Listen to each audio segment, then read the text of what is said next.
أعوذ بالله من الشيطان الرجيم. بسم الله الرحمن الرحيم.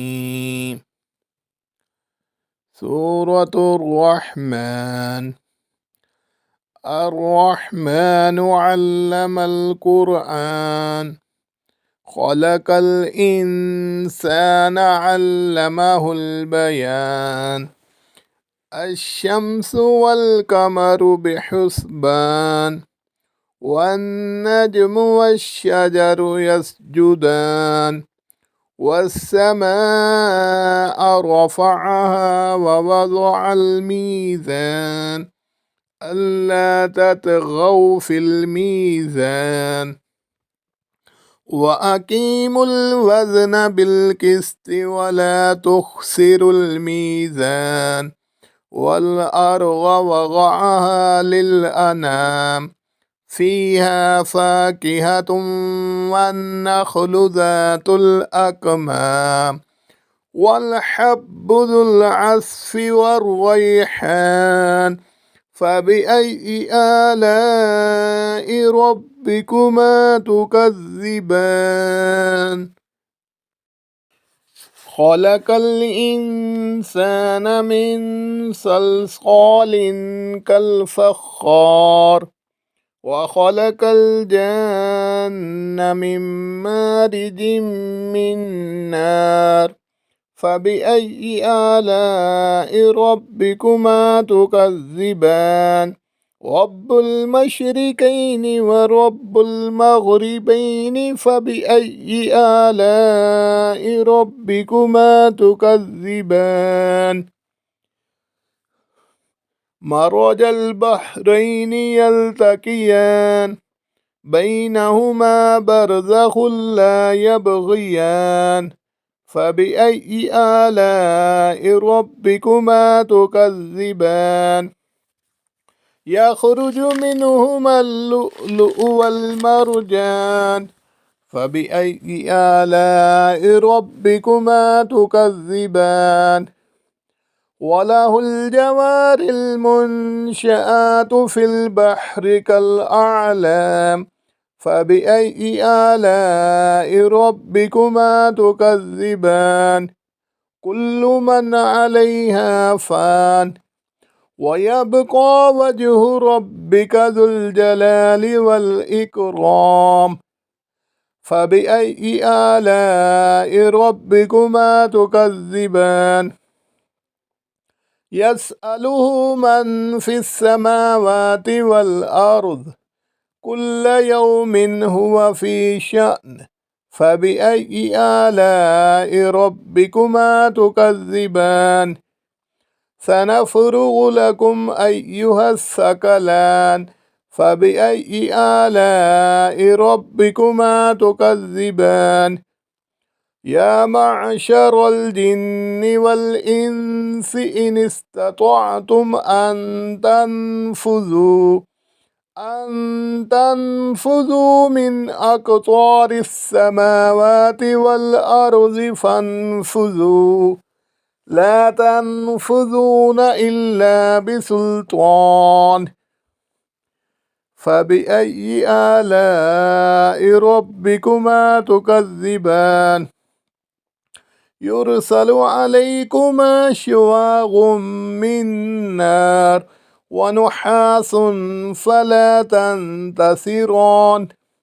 فبأي آلاء ربكما تكذبان؟ فإذا انشقت السماء فكانت وردة فإذا انشقت السماء فكانت وردة كالدهان. فبأي آلاء ربكما تكذبان؟ فيومئذ لا يسأل عن ذنبه إنس ولا جان. فبأي آلاء ربكما تكذبان؟ يعرف المجرمون بسيماهم فيؤخذ بالنواسي والأقدام. فبأي آلاء ربكما تكذبان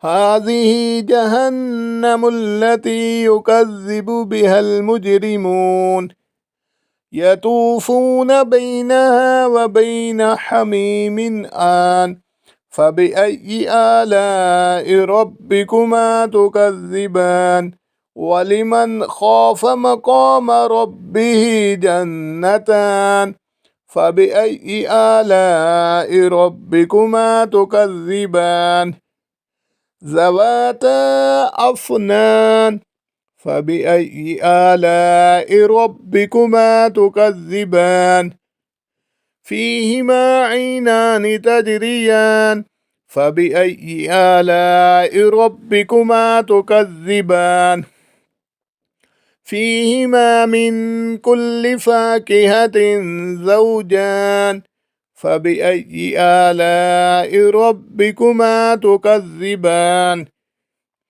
متكئين على فرش بطائنها من استبرق وجنى الجنتين دان فبأي آلاء ربكما تكذبان فيهن قاصرات الطرف لم يطمثهن إنس قبلهم ولا جان فبأي آلاء ربكما تكذبان كأنهن الياقوت والمرجان فبأي آلاء ربكما تكذبان هل جزاء الإحسان إلا الإحسان فبأي آلاء ربكما تكذبان ومن دونهما جنتان فبأي آلاء ربكما تكذبان مدهامتان فبأي آلاء ربكما تكذبان فيهما عينان نضاختان فبأي آلاء ربكما تكذبان فيهما فاكهة ونخل ورمان فبأي آلاء ربكما تكذبان فيهن خيرات حسان فبأي آلاء ربكما تكذبان حور مقصورات في الخيام فبأي آلاء ربكما تكذبان لم يطمثهن إنس قبلهم ولا جان فبأي آلاء ربكما تكذبان متكئين على رفرف خضر وعبقري حسان فبأي آلاء ربكما تكذبان تبارك اسم ربك ذي الجلال والإكرام صدق الله العظيم.